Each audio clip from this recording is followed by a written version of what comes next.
me on a number of different levels. It's, on the one hand, primarily it's my home.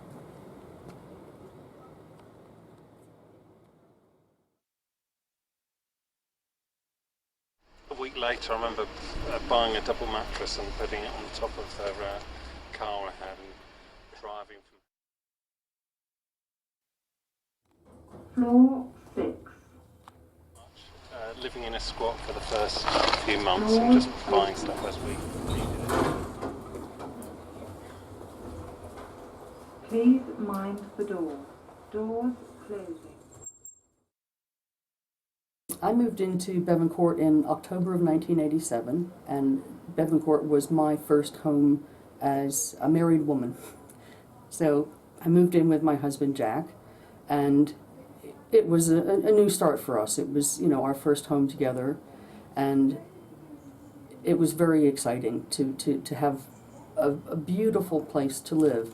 It had its problems in the beginning. There were definitely some local issues that needed to be addressed, but to have 4 walls and a front door that was ours, and not only just 4 doors and a front door, but 4 walls in such an amazing building. I'd never really thought about architecture or appreciated architecture until I walked into Bevan Court and saw the staircase, and it blew me away. It got me interested in who was this Lubetkin guy, and what was he doing, and his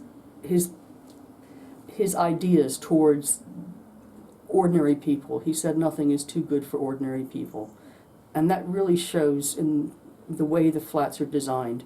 You have huge 6-foot windows on either side of the flat, so you have beautiful natural daylight all the way around the flat all year round, and spectacular views across London, beautifully laid out rooms, very easy to live in, and it was just such a wonderful place. I fell in love with it, and I wouldn't live anywhere else now. I love Bevan Court.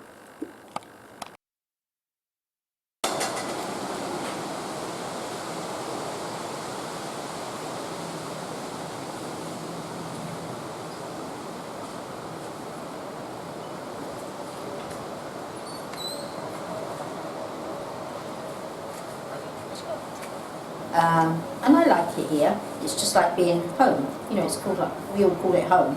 And this is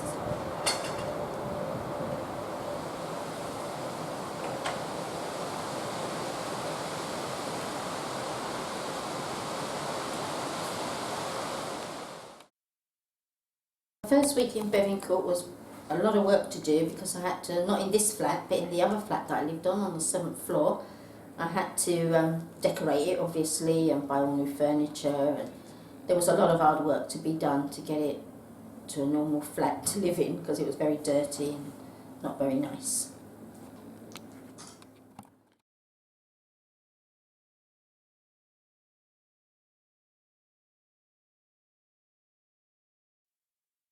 It was interesting, actually. I moved here before my partner did, and we didn't have any furniture. It was an unfurnished building, unfurnished flat, and so we were slowly piecing together the bits and pieces. And for a little while, actually, I stayed with my parents. But as we got to get involved in the building and the property, getting our own pieces of furniture, things started to kind of materialise, get to know the area better, know your neighbours better, and that was the reason for being able to stay on.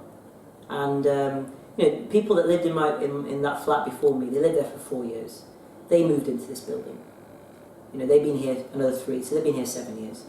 I came, I rented, I stayed, I waited, I moved into this building. And I think that really speaks for this building, is that this is a lovely place to be, and the people that come and stay here, even for a moment of its time, will probably want to stay for a bit longer.